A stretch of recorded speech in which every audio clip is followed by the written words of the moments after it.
eu ver se é isso.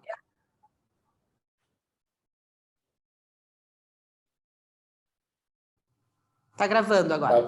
Ok.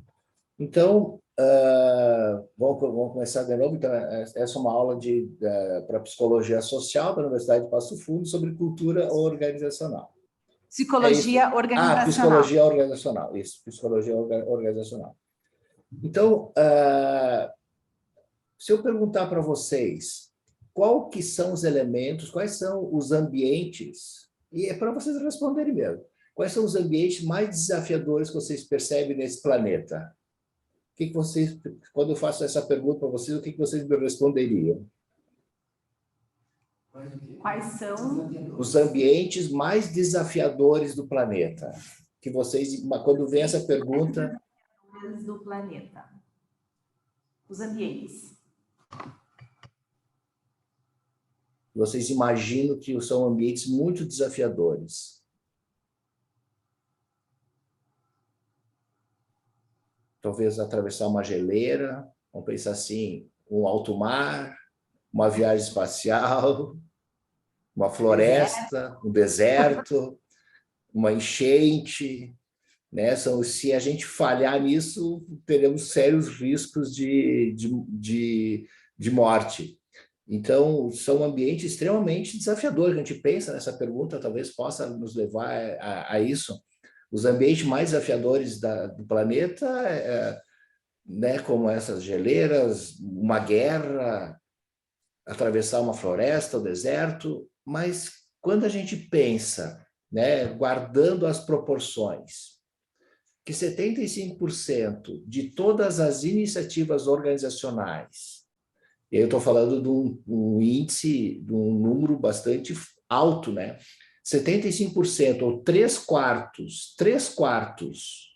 de todas as iniciativas organizacionais, do tipo planejamento estratégico, desenvolvimento de liderança, redução de custos, indicadores de desempenho, gestão da qualidade, gestão de produtividade, todas as iniciativas organizacionais, iniciativas gerenciais, elas falham ou deixam a organização em situação pior do que quando começou. Então, a mesa de um gestor, a mesa de um profissional, a mesa de um executivo, de uma executiva, é um ambiente muito desafiador, porque ele corre um risco de 75% de todas as suas iniciativas falharem. Isso não é um indicador só nacional, é um indicador mundial. Elas falham porque a cultura organizacional, na sua maioria das vezes, não suporta essa iniciativa. Então, olha a importância do estudo da cultura organizacional. Se a cultura organizacional não suportar determinada iniciativa, quando vocês começarem a trabalhar numa organização, vocês podem, como gerente, ou diretores, ou como psicólogo, ou psicóloga, vocês perceberem que uma iniciativa organizacional está sendo colocada em prática, essa iniciativa necessariamente tem que estar dando suporte à cultura organizacional, e a cultura tem que dar suporte a essa prática administrativa. Então, o trabalho de um executivo, de uma executiva, né, é um ambiente muito desafiador, por causa que só 25% dão certo. E se esses 25% estão de acordo com a cultura organizacional. Então, a gente pode perceber que a grande maioria das empresas não observa a sua cultura. Ainda um tema muito novo, é muito recente para ser trabalhado. Até alguns anos atrás, não se trabalhava a cultura porque não se sabia como chegar no processo cultural. Se der tempo, eu quero contar um dos primeiros cases do olhar da cultura. Então, cultura organizacional é um elemento insubstituível da agenda de uma gestão organizacional. É insubstituível. Nós temos que olhar a cultura organizacional. Peter Drucker tem uma frase célebre que ele escreveu, que a cultura come a estratégia no café da manhã. Então, quando ele disse que a cultura come a estratégia no café da manhã, ele se refere que logo pela manhã cedo, nós chegamos na empresa com uma ideia, com algo para ser implementado, né? Uma boa prática. A gente viu numa outra empresa, fizemos uma visita, o estudante, o profissional chega de manhã cedo, motivado, inspirado, e aquela ideia é rapidamente consumida pela cultura. Se a cultura não tiver adequada àquela prática, essa prática não vai dar certo.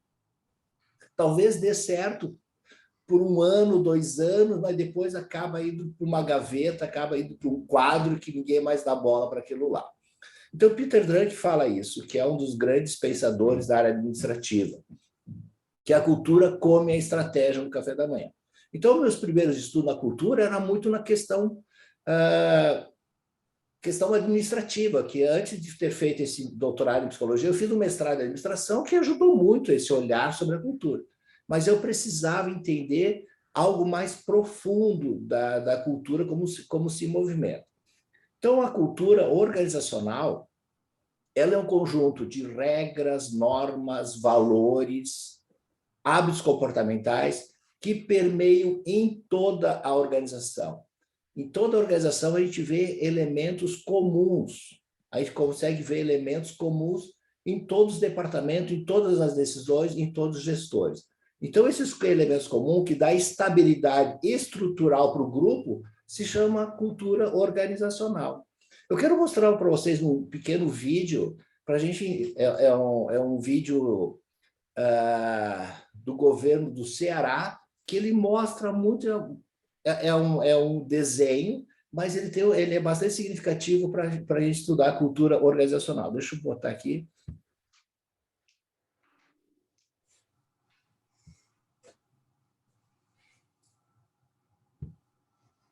Posso passar, né, Ana? Sim. Tá.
Maria José, tu não tá me ouvindo chamar não, Maria?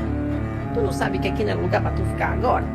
Em vez de ficar perdendo tempo desenhando o nome, vai lá pra fora arranjar o que fazer, vá. Tem um pátio pra varrer, tem que levar água pros bichos. Vai, menina, vê se tu me ajuda, Maria José.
Benção, pai. Deus abençoe. Tudo bom, Maria? Tudo bom, Antônio. subir aqui, deixa que eu levo. Não precisa não, Antônio.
Deus abençoe. Deus abençoe.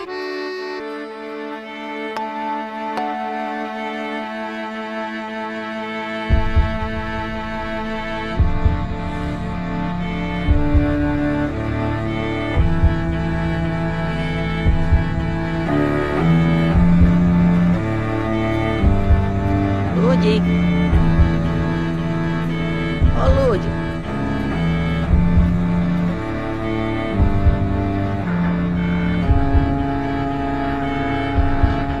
Lude. Lude, tu não tá me ouvindo chamar não, Lude? Tu não sabe que aqui não é lugar pra tu ficar agora? Em vez de ficar perdendo tempo desenhando o nome, vai lá pra fora arranjar o que fazer, vá. Tem um pátio pra varrer, tem que levar água pro bicho. Vai, menina, vê se tu me ajuda, Lude.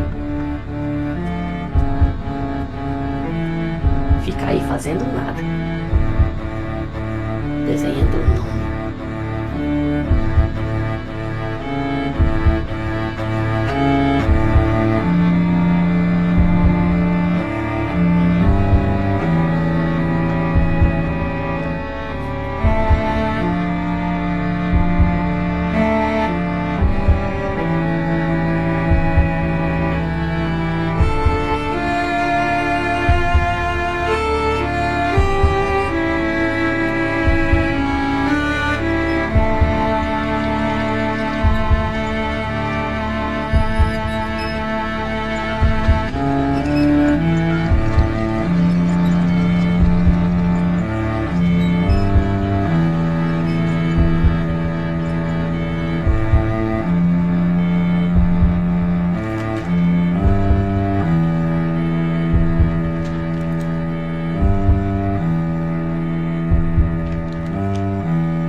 Bom, acho que é um filme, assim, traz muitas informações, né? Ele é riquíssimo em conteúdos, riquíssimo em mensagem. Mas a gente pode perceber, então, nesse vídeo mostra, né, o quanto a cultura influenciou na vida de todas essas Marias que passam pelas famílias. O quanto a cultura impacta toda a vida dos profissionais que passam pelas organizações. Então, quando a gente entra numa organização, rapidamente a gente é incorporado dentro de uma determinada cultura organizacional. Então, a gente pode ver no início do filme, né, aquela Maria fazendo o desenho, o nome dela, desenhando, olhando para o futuro, tendo uma visão de futuro, mas as tradições, a tradição, a cultura familiar já levou ela para cuidar dos bichos, tirar da água, ter um casamento, e aquele processo de vínculo que a gente viu no final, todas aquelas pessoas ao redor, né, da outra Maria que estava partindo, a gente vê que essa cultura ela molda até o caráter das pessoas. Não molda só o comportamento, mas a cultura molda até o caráter. Nós ficamos com nossa personalidade, nossa identidade à mercê daquela cultura que nós estamos participando. Então, é muito importante a gente escolher que tipo de cultura nós vamos participar, porque as culturas são extremamente impactantes na nossa vida, na nossa carreira, na nossa tomada de decisão. Então, quando a gente olha assim, cultura, tudo que são as regras, as normas, os valores compartilhados por todos, parece que a gente não sabe nem por onde começar. É tão grande, né? Como se fosse um iceberg. É tão grande que é até difícil movimentar um iceberg.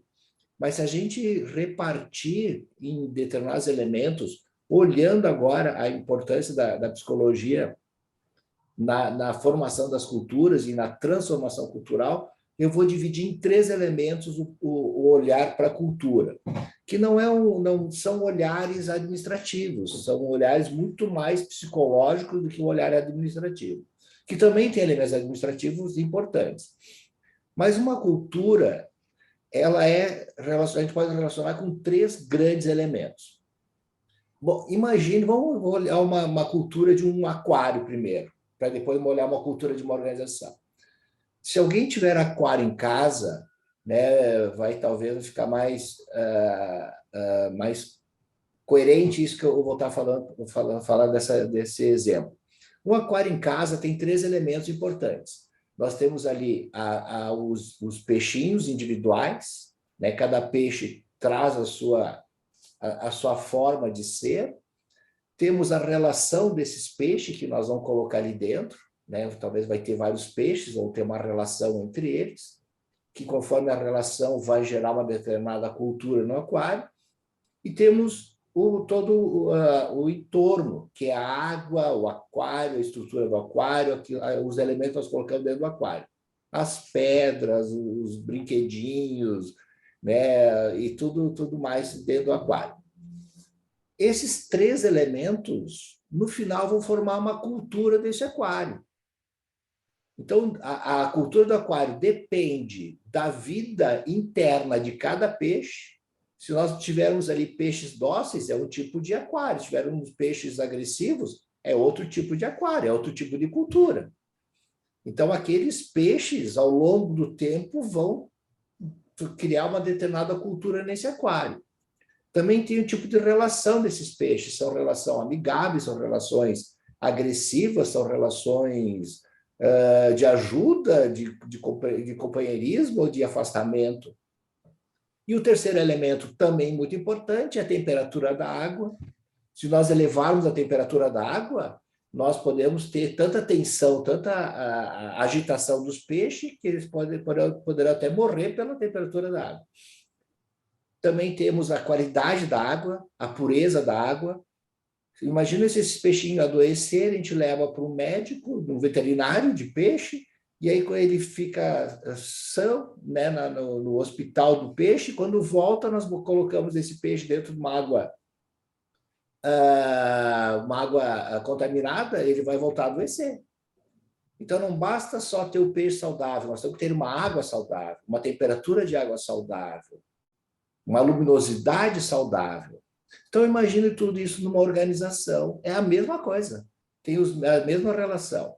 Nós temos ali o perfil psicológico de cada pessoa, a qualidade de saúde, o pensamento, o mindset individual de cada membro do grupo.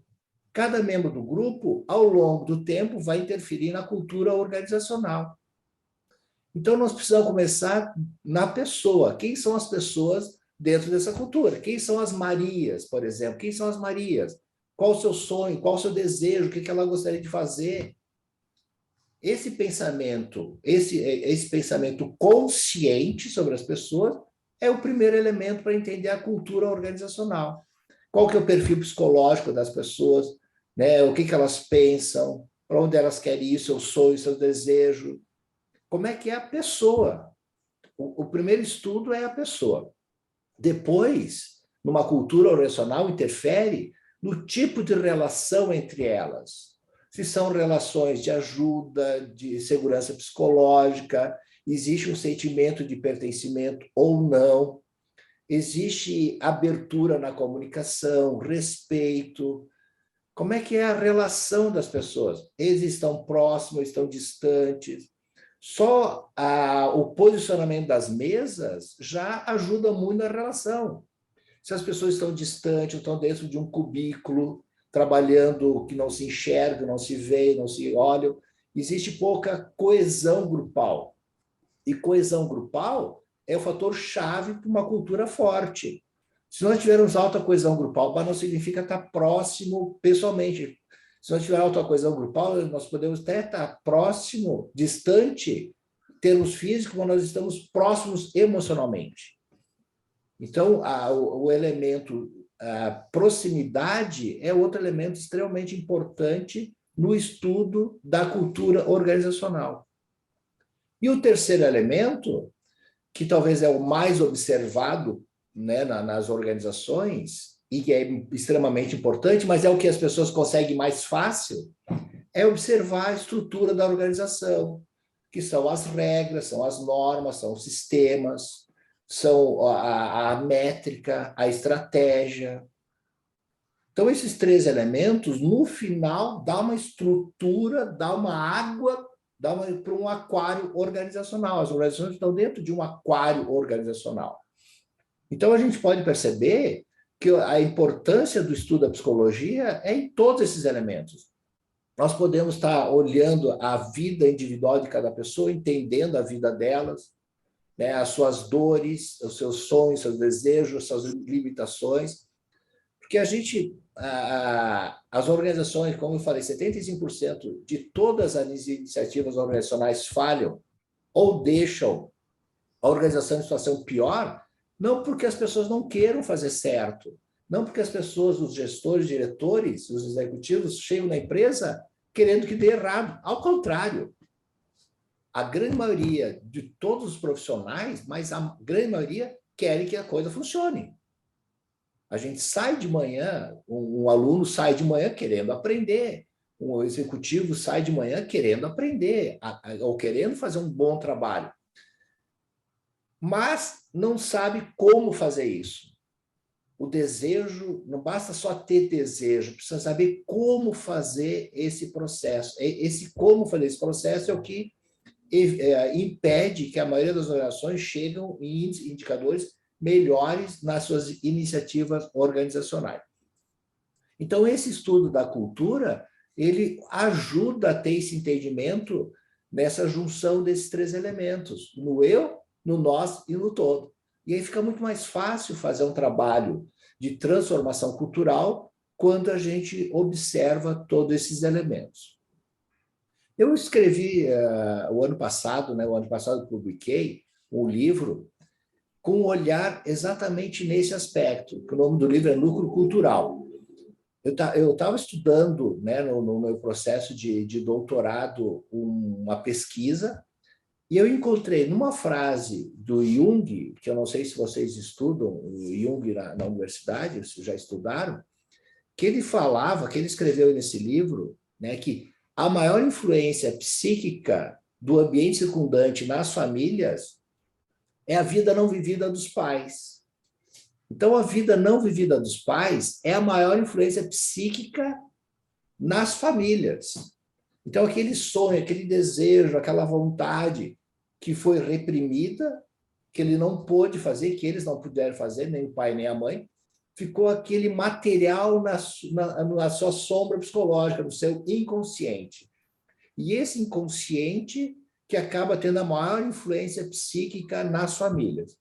Tendo posse dessa informação, desse conteúdo extremamente valioso, eu levei para as organizações isso.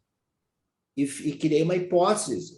E depois corroborei, né, ela e fiz minha tese e escrevi o livro. Que a maior influência psíquica na cultura das organizações é a vida não vivida da liderança. Aquele material que se encontra no inconsciente dos líderes. Então, esse material que se encontra no inconsciente dos líderes acaba sendo um grande vetor de influência em toda a organização. Então, se a gente não observar esses elementos que estão no inconsciente da liderança, a gente não consegue fazer um ótimo trabalho de transformação cultural. A gente faz um bom trabalho de transformação cultural, mas a gente não consegue investigar todos os elementos. Então, é importante penetrar no inconsciente, é penetrar naqueles elementos que a Ana falou logo no início da minha fala, aqueles elementos que estão no oculto da organização, que a gente joga para debaixo dos porões da empresa. Então, quando a gente chega numa empresa, tem muita conversa, muita fala, é muito risonha, a gente começa a fazer uma investigação cultural, a gente começa a encontrar camadas e camadas de apatia, de conflitos, de insegurança, de desejos reprimidos que não se consegue colocar no claro isso. Mas quando a gente consegue colocar no claro todos esses elementos que a gente encontra nesse inconsciente da liderança, a gente começa a fazer um trabalho de transformação cultural. Então, cultura é muito por esse campo, né? É um olhar assim que está no inconsciente, com uma investigação, né, os elementos que estão no inconsciente, na vida não vivida da liderança, o trabalho das pessoas, quem são as pessoas que estão trabalhando com a gente, que fazem parte da organização, a relação entre elas e as regras, as normas, os valores, as métricas que estão na parte mais clara da organização. Deixa eu compartilhar mais uma tela aqui, que vai nos ajudar esse entendimento aqui.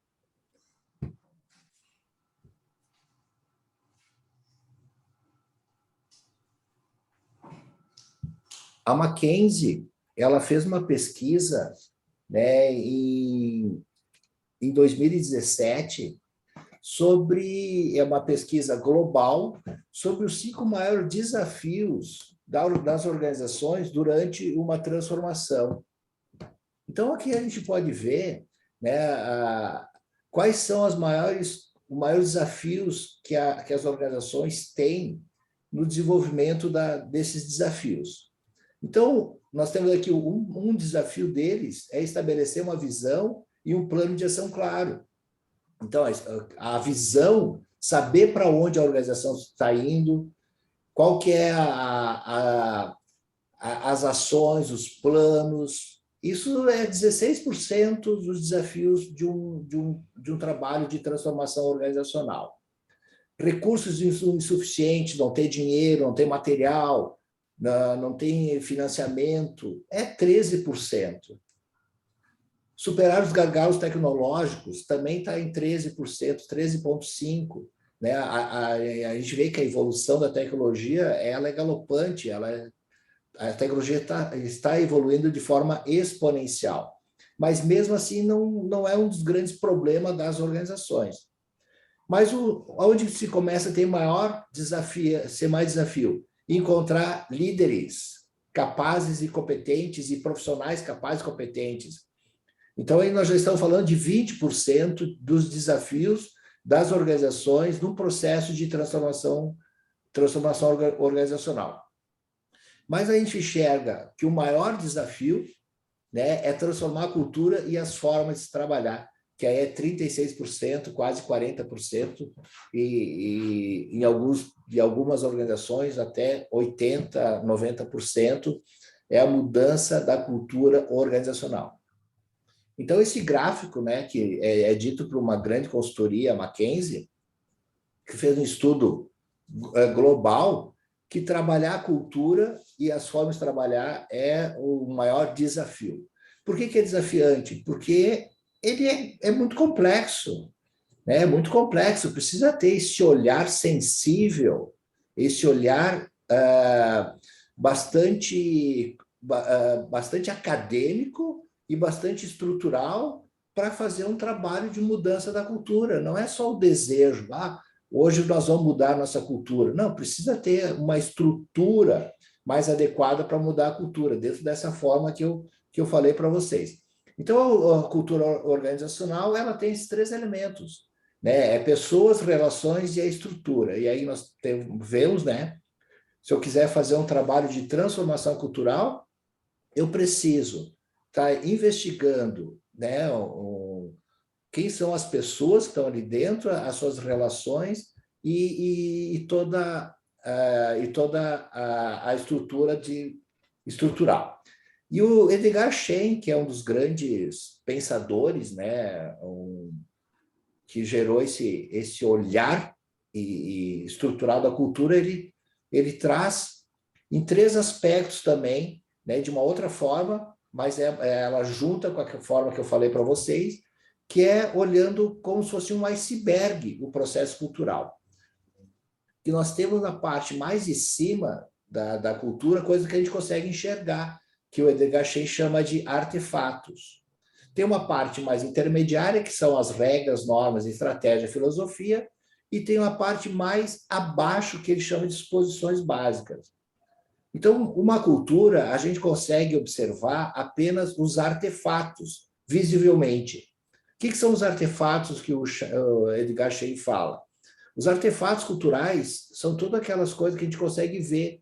Por exemplo, tamanho da mesa, tamanho da sala, o refeitório, né? Como é que as pessoas se movimentam, painel na parede, simbologia, os rituais, aqueles encontros que as pessoas fazem, né? Os cursos que as pessoas que estão recebendo.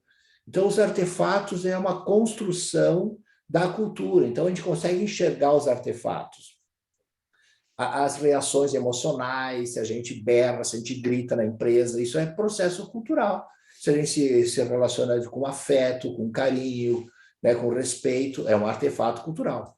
E a parte mais intermediária, que ela é vista em parte, nem todas, né, a gente pode ler as normas, mas tem normas conscientes e inconscientes, tem valores conscientes e valores inconscientes, tem estratégia e filosofia. Essa é a parte mais intermediária, que eventualmente a gente consegue enxergar algumas coisas.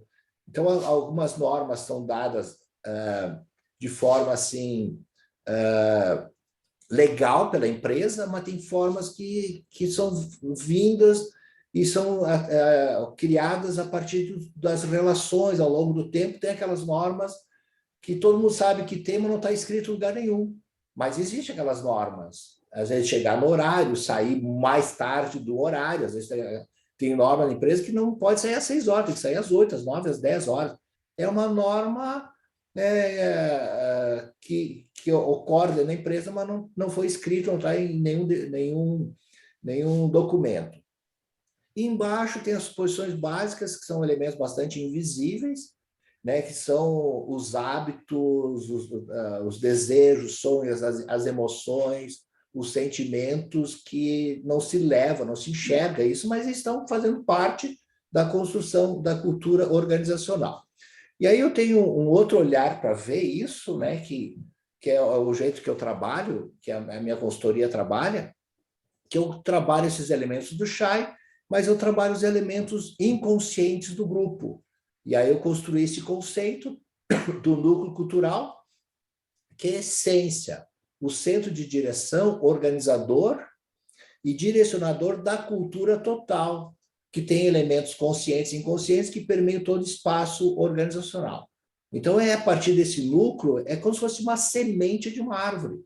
Na semente da árvore tem toda a árvore ali dentro. Então, uma semente, ela vai gerando essa árvore, que nem o núcleo cultural vai gerando essa árvore com vários drivers culturais. Esses drivers são essas setas que vão sair desse núcleo cultural. E uma das setas é a vida oculta, né? A sombra psicológica da liderança. É a vida não vivida. Então, esse é o driver mais importante que tem no núcleo cultural. Existem outros drivers também, drive de segurança psicológica, drive de sentimento de vulnerabilidade, driver de sentimento de pertencimento, são todos os elementos que estão ali dentro. Mas também pode ter outros drivers de conflito, de gerar preconceito, de gerar prioridades, preferências. O que sai desse núcleo vai estar permeado em toda a organização. Então, a gente precisa olhar esse núcleo cultural.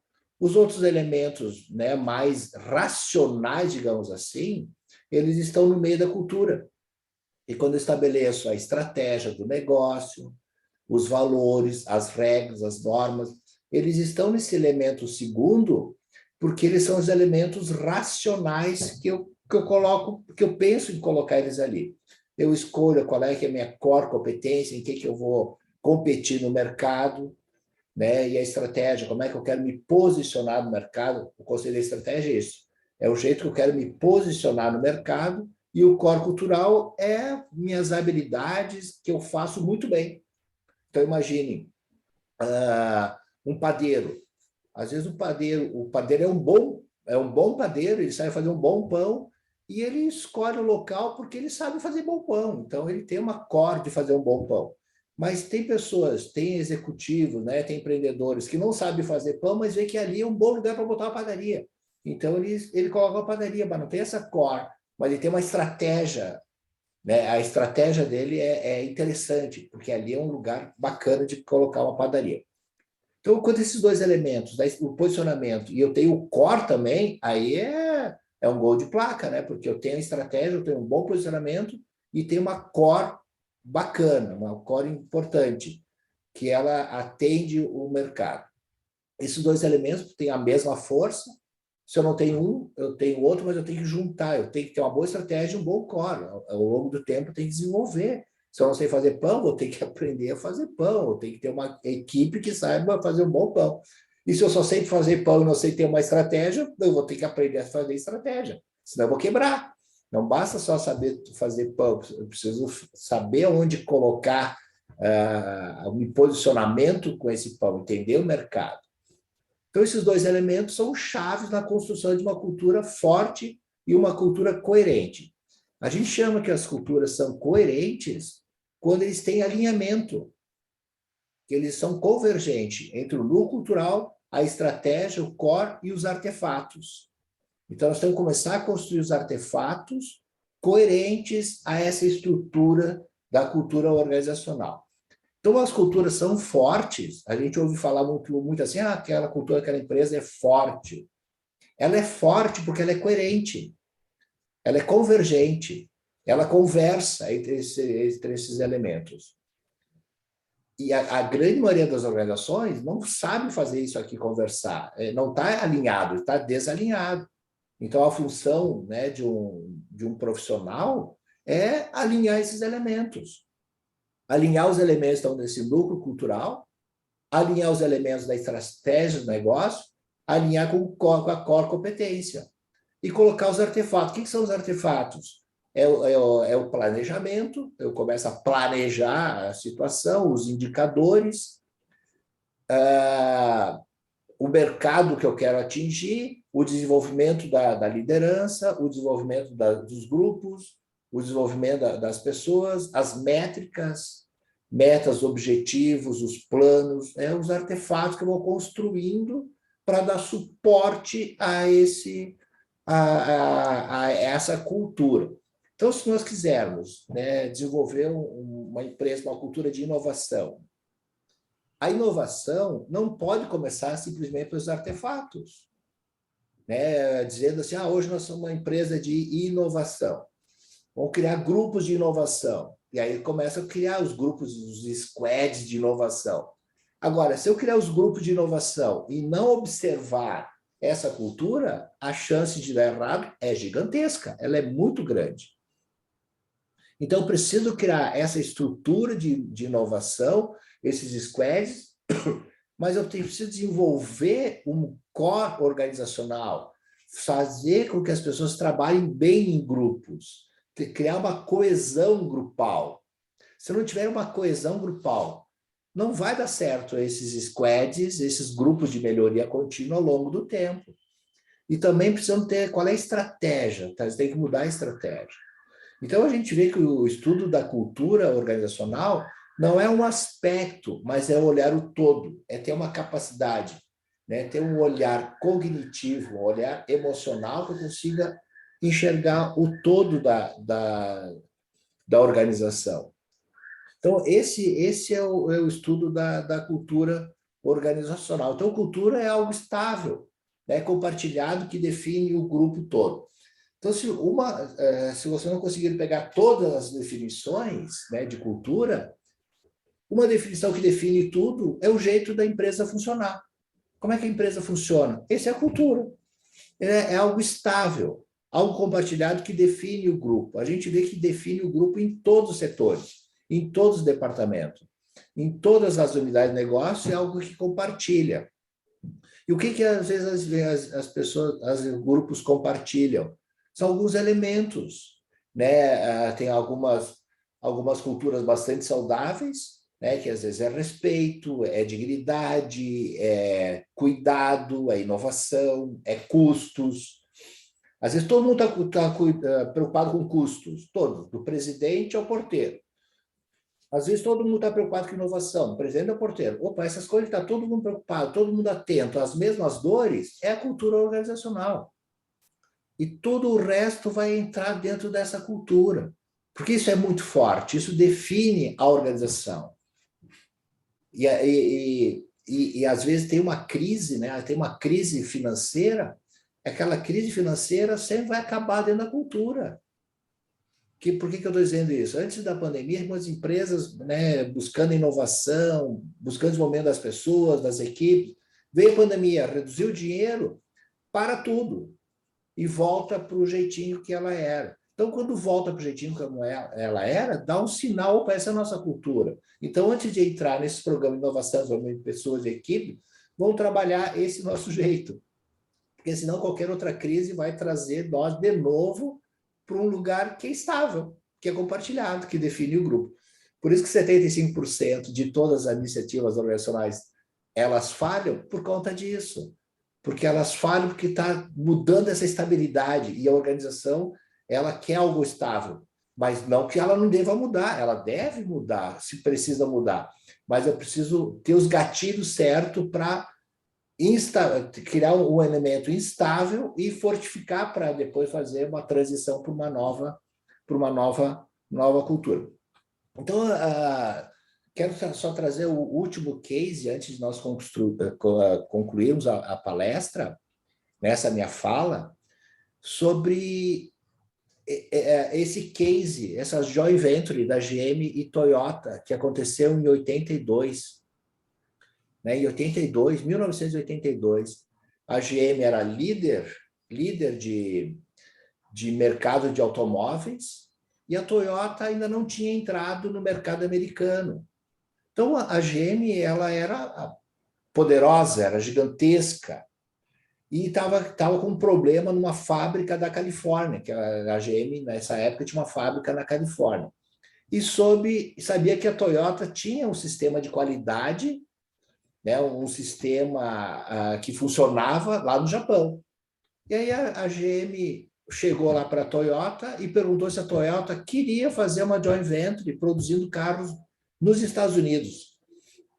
A Toyota ainda era pequena, a Toyota nesse período não estava ainda nos Estados Unidos. E essa fábrica na Califórnia estava fechada, já estava fechada em torno de uns 2 anos. E a GM queria fazer uma coisa diferente com aquela fábrica, fazer com que ela funcionasse e não desse tantos problemas como ela estava dando para o ponto de fechar aquela fábrica. E aquela fábrica fechou e os funcionários eles estavam parados, e se essa fábrica voltasse a trabalhar, esses funcionários deveriam ser chamados novamente por questões sindicais. Não poderiam demitir eles, eram em torno de 5 mil funcionários. Aí a GM convidou a Toyota para fazer parte dessas joint venture. A Toyota, opa, eu aceito, eu quero aprender com a GM também. Eu quero aprender como a gente faz a distribuição de automóveis, isso me interessa muito. E a GM queria aprender como fazer um sistema de qualidade.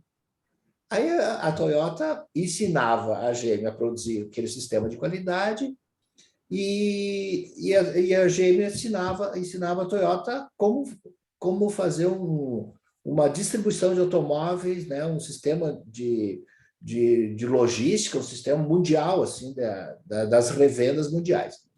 E aí fizeram a junção dessas duas empresas, né? E a Toyota, a gente vê que hoje é uma gigante, né? E a GM, ela pediu concordata em 2000, dessa fábrica ela fechou em 2010, mas de 82 a 2010, elas produziram carros de excelente qualidade, com custos, excelentes custos. A produção, a relação das pessoas, a qualidade melhorou muito os automóveis. Porque a Toyota pediu uma coisa, ela pediu que a gestão fosse feita pelos gestores japoneses. Recontratar os funcionários, colocar eles trabalhando sobre uma outra cultura. Uma cultura Toyota, né? Uma cultura quando ela teve um trabalho muito grande na coesão grupal, um trabalho de cuidado, de colocar as pessoas em situação de autonomia. Um funcionário poderia parar uma linha de produção se tivesse um problema na linha de produção. Então, qualquer funcionário poderia apertar um botão vermelho e parar toda a produção. Imagina o poder que dava para as pessoas se estavam vendo que alguma coisa estava errada. Então, era perguntado assim, mas para os diretores, mas vocês permitem que alguém pare a produção? Eles diziam assim, não, a gente não permite, eles devem parar a produção se tiver alguma coisa errada.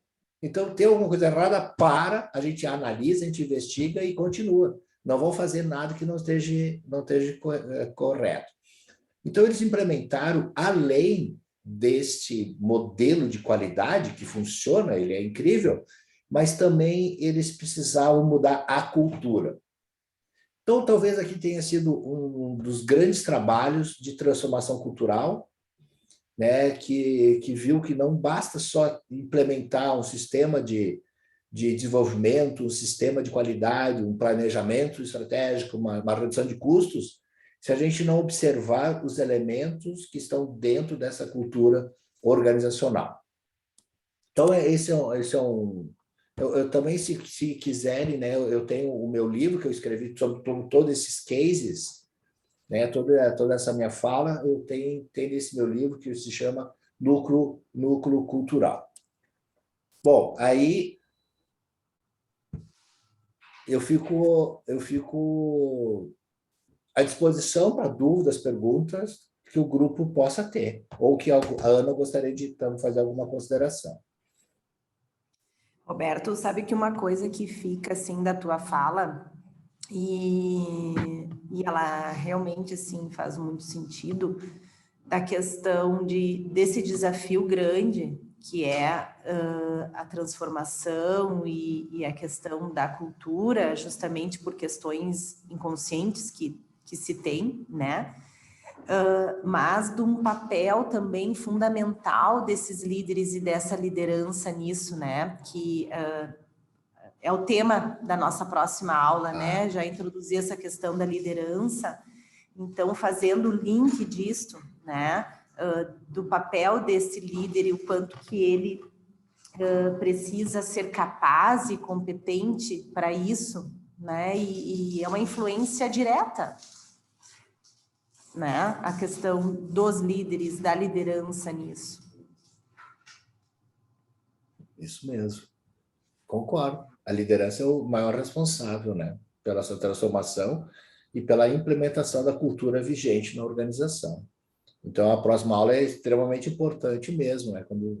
Quando fala da liderança. Porque se a liderança mudar, tudo muda. Quando a liderança muda, tudo acaba mudando também, pela essa influência que ele gera, né? Tanto os seus atos conscientes quanto os seus atos inconscientes. Existe muita inconsciência. Eu comentava isso antes, independente da atuação profissional, mas da onde tu vai estar inserido, seja numa organização, numa entidade, ou enfim, né?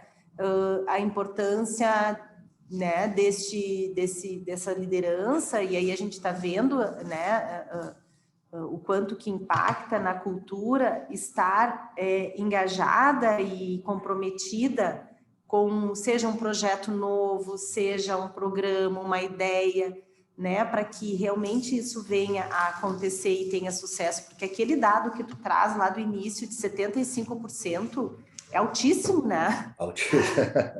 Nossa, ele é realmente assim, tu vê 75% das iniciativas, né, tendem a falhar, né? Tem que falhar. É muito alto. Verdade. Pessoal, alguma questão, alguma consideração que vocês gostariam de trazer? Dúvida, pergunta, curiosidade?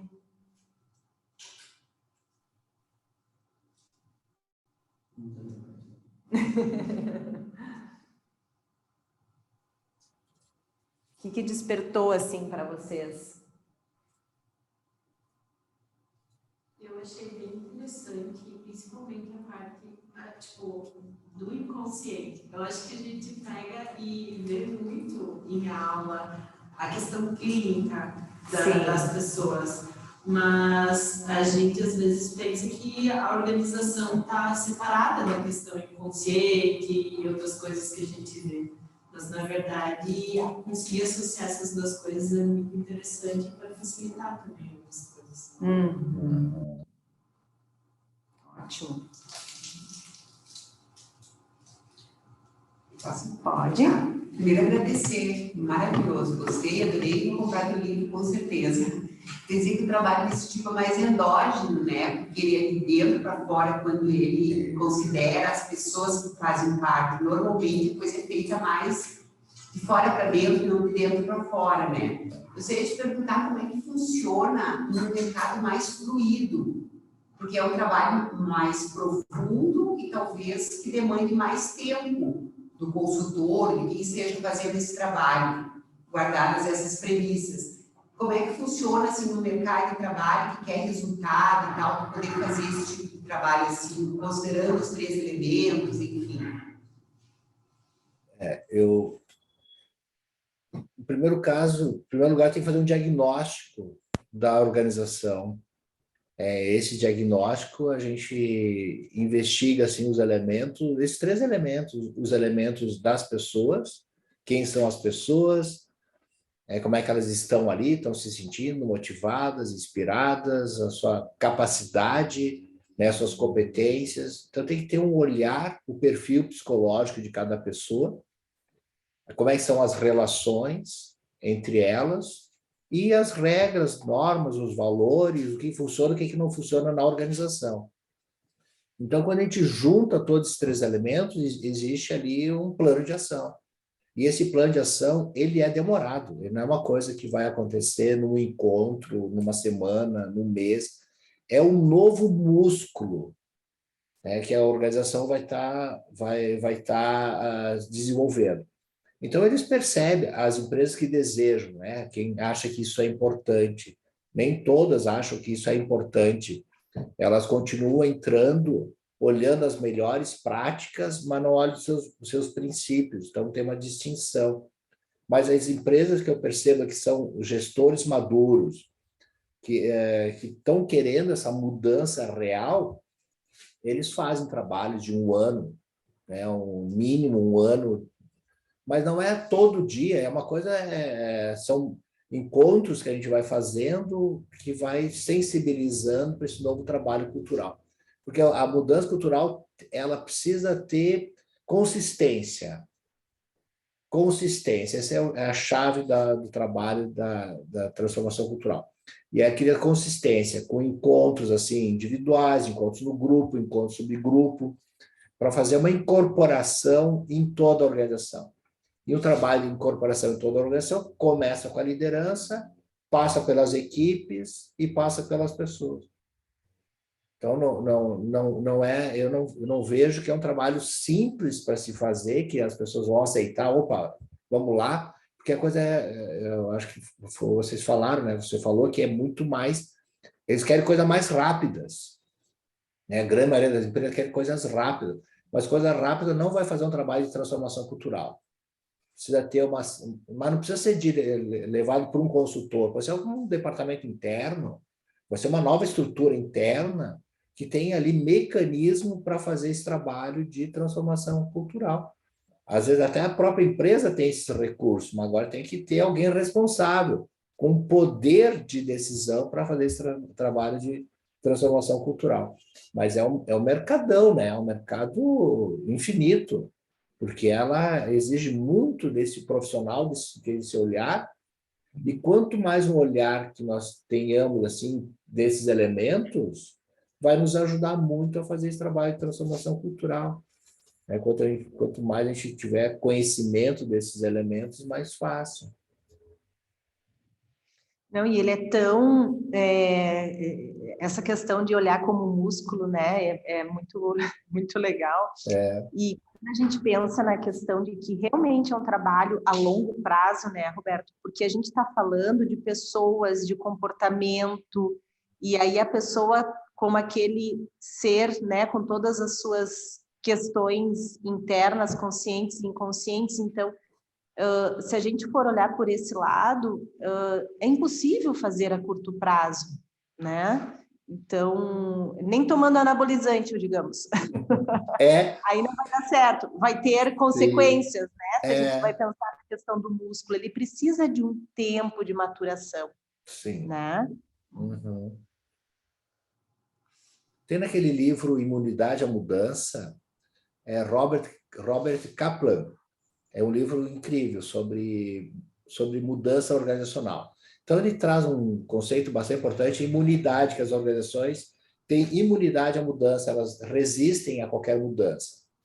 Ele traz uma pesquisa que médicos cardiologistas diziam a seus pacientes cardíacos da necessidade de mudança de hábitos de comportamento, redução de peso, redução da bebida, redução do fumo, e apenas 1 em cada 7 conseguiu fazer essa mudança na sua vida. 1 em cada 7, olha só, 1 em cada 7, até dá mais que 75%, né? Dá quase 90%. E os outros 6 sabiam dos riscos que eles teriam se continuasse com aquela vida que eles tinham, com aquela quantidade de fumo, bebida, peso, sedentarismo.